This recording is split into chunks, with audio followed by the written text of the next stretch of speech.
The woman no man could claim.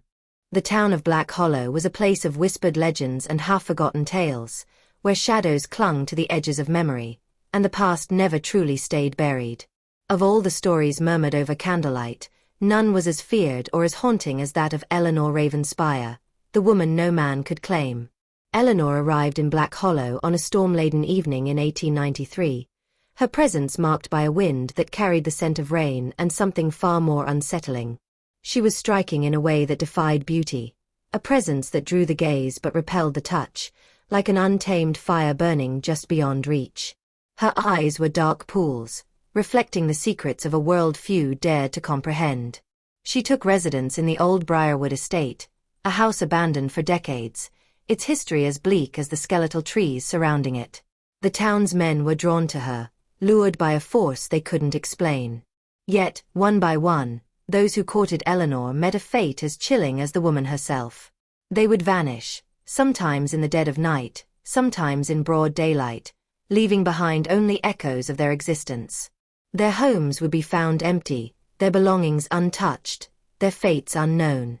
Rumors spread like wildfire. Some whispered she was a widow whose grief had soured into something unnatural. Others claimed she was a sorceress, a creature born of the earth's darker corners, feeding on the very essence of those who sought her. The elders, however, spoke only in hushed voices, their faces drawn with the weight of unspoken truths. One such elder, Henry Caldwell, had seen a shadow too many. He alone dared to approach the constable, urging caution. "Mark my words," he rasped, his fingers trembling as they gripped his cane. "Eleanor Ravenspire is no ordinary woman. She's something else, something that doesn't belong among us." Yet, curiosity overpowered reason. Men continued to seek Eleanor's affections, unable to resist the pull of her enigmatic charm. Among them was a young blacksmith named Thomas Whitaker. Unlike the others, he did not simply wish to claim Eleanor, he sought to understand her. One evening, he stood at the threshold of Brierwood estate, hat in hand, heart pounding like the forge at his workshop. The door creaked open before he could knock, revealing Eleanor draped in shadows and candlelight. "You're different," she murmured, her lips curving into an almost knowing smile.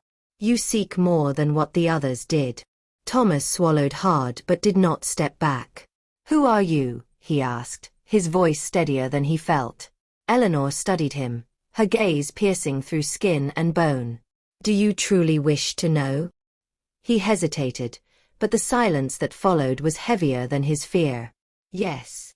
A flicker of something ancient and unfathomable passed through her eyes before she stepped aside, allowing him entry into the house. As Thomas crossed the threshold, the door shut behind him with a whisper of finality, sealing his fate within the depths of a mystery no man had ever returned to tell. The town of Black Hollow, for all its fear, held its breath once more.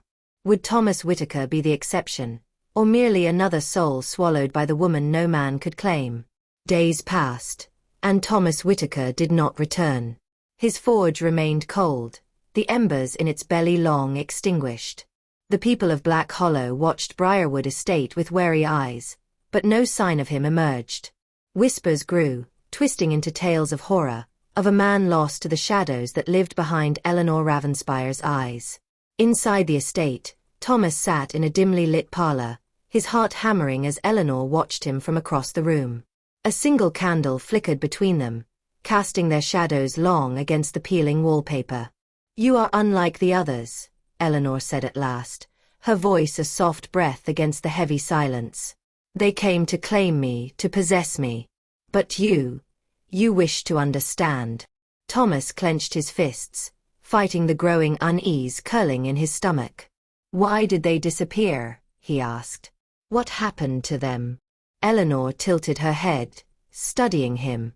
"Would you believe me if I told you they were claimed by something greater than themselves?" His throat was dry. Claimed by what? A slow, sad smile curved her lips. "By the truth." She stood then, gliding toward a grand mirror in the corner of the room. Its surface was tarnished with age, its frame adorned with carvings of weeping angels. "Look," she whispered, gesturing for him to step forward. Hesitant, Thomas approached. As he peered into the glass, the reflection was not his own. Instead, he saw the missing men, dozens of them, trapped in a swirling abyss of darkness, their faces frozen in silent screams. His breath caught. What is this? This is where they went, Eleanor said. A fate they chose when they tried to claim me. Thomas turned to her, fear creeping into his voice. Why? Why are they there?